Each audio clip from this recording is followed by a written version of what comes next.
What's up, people of the internet? So, I got a topic here that I've been thinking about for a few weeks now called What You Resist Persists. Now, this is something that I've been thinking about on and off for a while, but it's really kind of come to the head this past few weeks.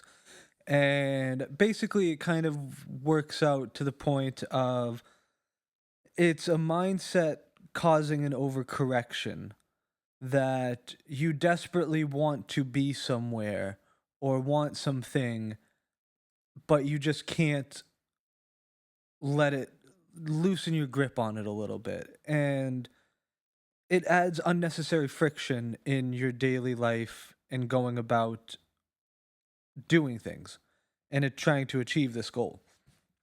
It causes your actions to come from a place of fear and lack instead of kind of a more natural place of peace and understanding. And not understanding where you land on that can just lead you to more resistance. And this resistance can cause a lot of problems. It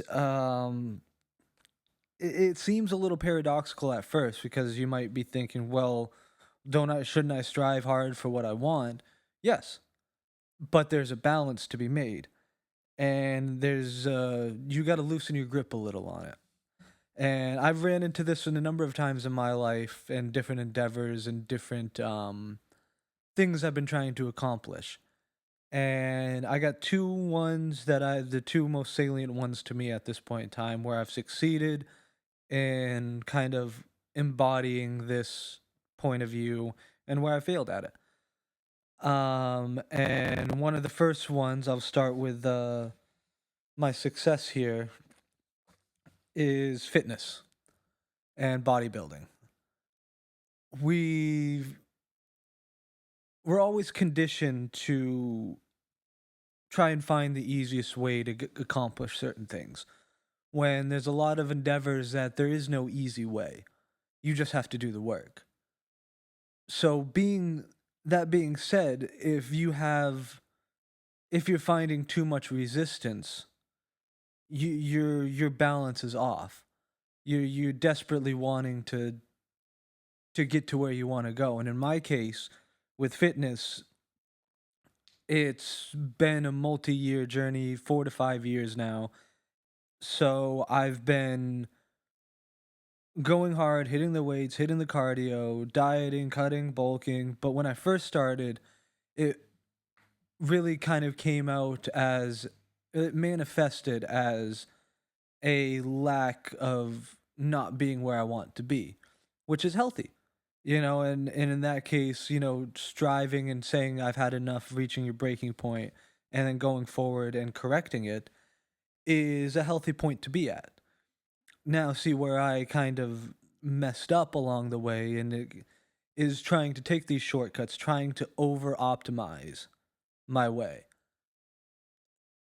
That led to a number of bad decisions, to put it bluntly. And in hindsight, I could be where I'm at now in 3 years instead of 4 to 5 years. But it just started. I would just make poor diet decisions. I would roller coaster my calories all the way up and down in certain places, and it was just in an attempt to get to where I want faster. But I wasn't. In hindsight, it wasn't the case. It became so engulfing in my mind and in my body, this ever-present thought and wanting to be where I wanted to be, that I would just I was just running into a wall. And what happened is that it did even more than just persist. These feelings of lack, these feelings of fear of not being where I wanted to be, it got worse. It did worse than just persist. It made me feel frustrated. It built resentment around it. Kind of, why am I doing this? What's the point? I'm not getting anywhere. I'm just spinning my tires here. So and after a while of that, I just kept going. Like, yeah, I loosened up a little bit. I loosened my grip on the subject and tried to find balance. I wasn't so engulfed in counting calories.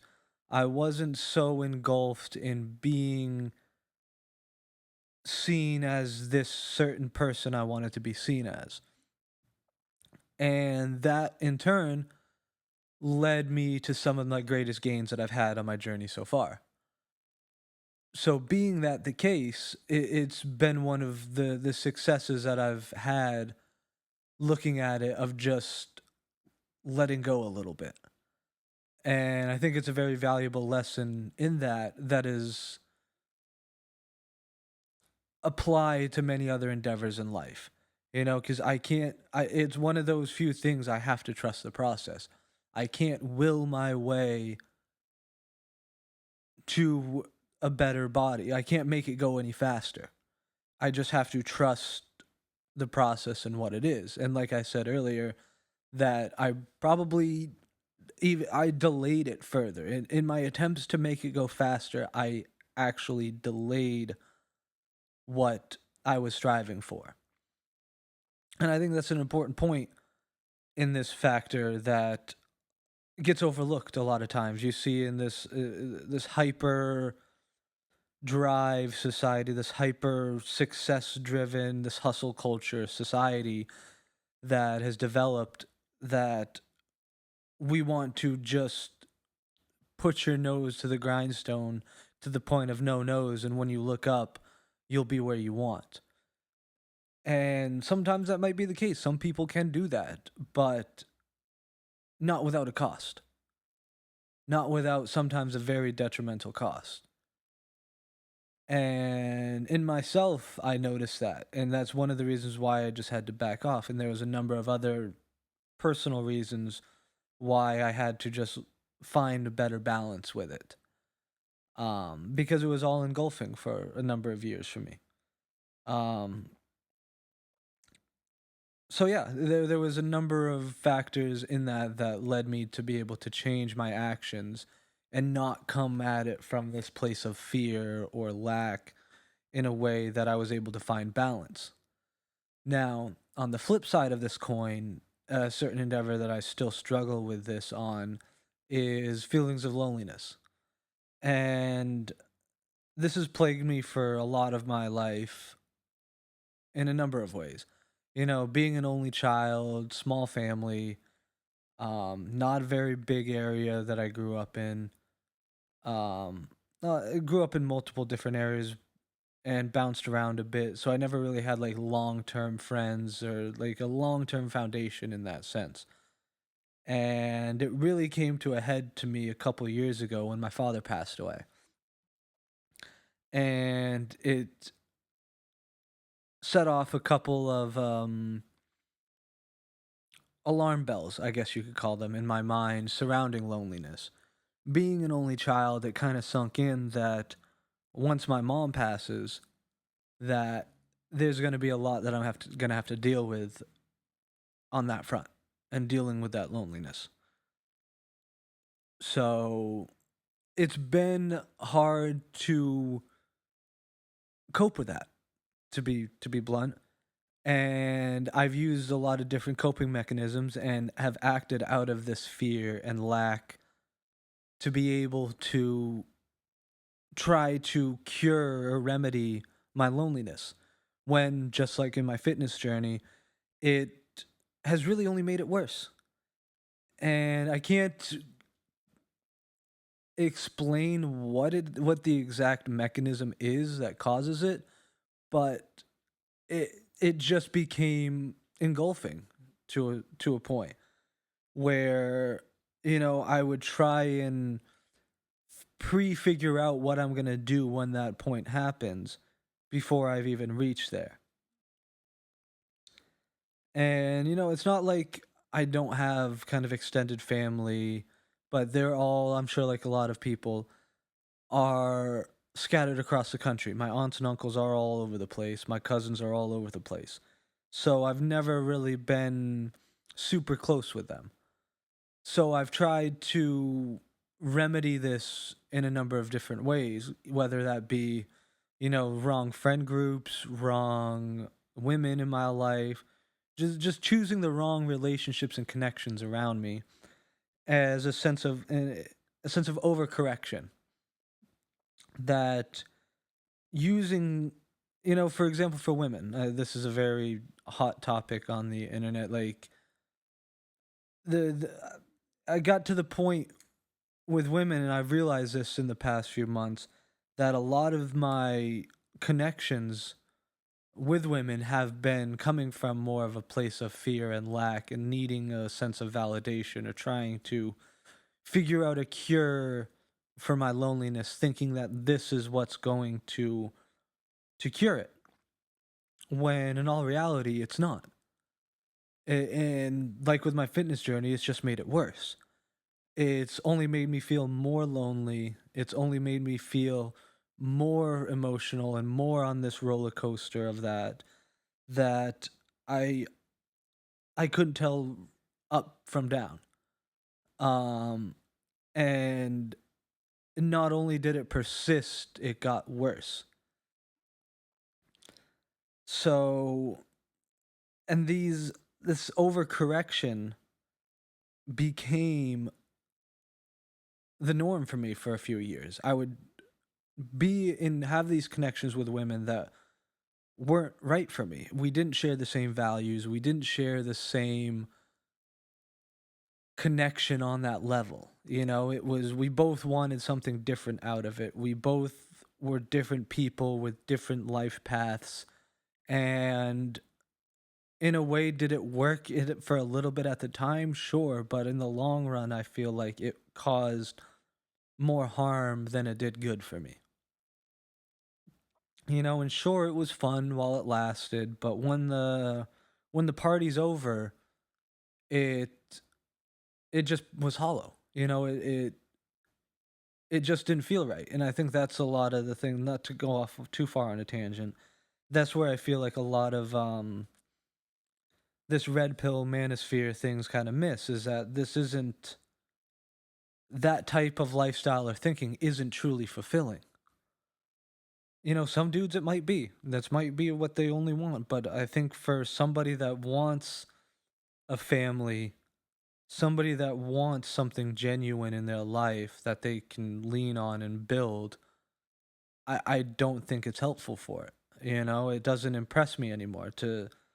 It doesn't scratch that itch. Going out and hooking up with girls just doesn't scratch that itch. Maybe I'm just getting old or whatever the case may be here.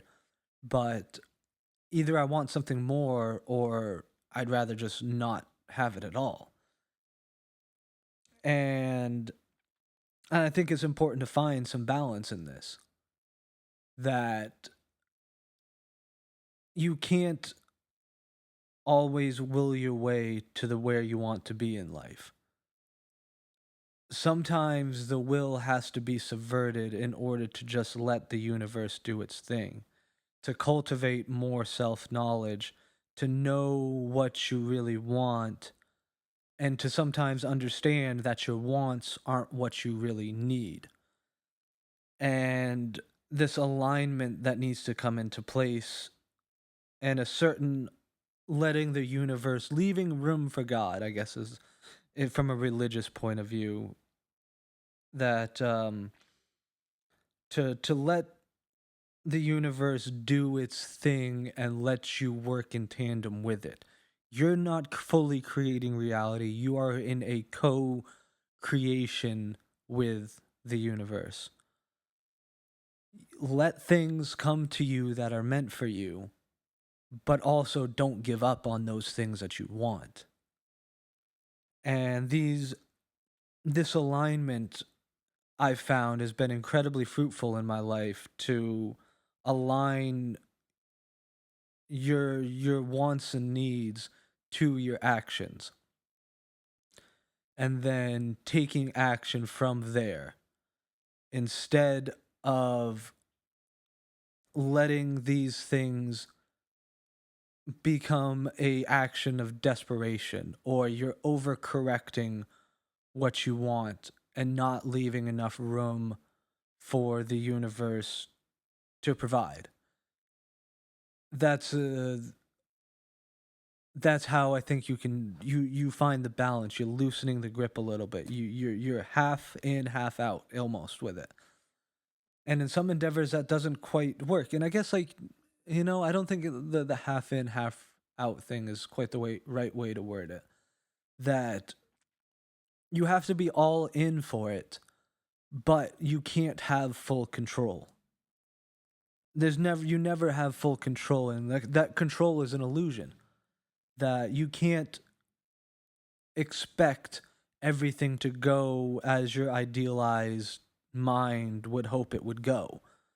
And it's important to be able to leave that room. And I know I'm kind of repeating myself here, and this is kind of my own ramblings for myself too. That you can't, you just can't keep going. Your idealized version isn't what reality is. And you need to leave room for what's really meant for you. And that's hard to say, because I think a lot of people think what they want is what that's meant for them, but they don't have a good understanding of what they need. And what you need some of the time, you don't know until you know. And I think that's a good place. It's a good place to leave this. Yeah, leave a comment if anything you thought struck your interest, or any questions, or you just have a similar story you want to share. Um, yeah, and I'll leave that there.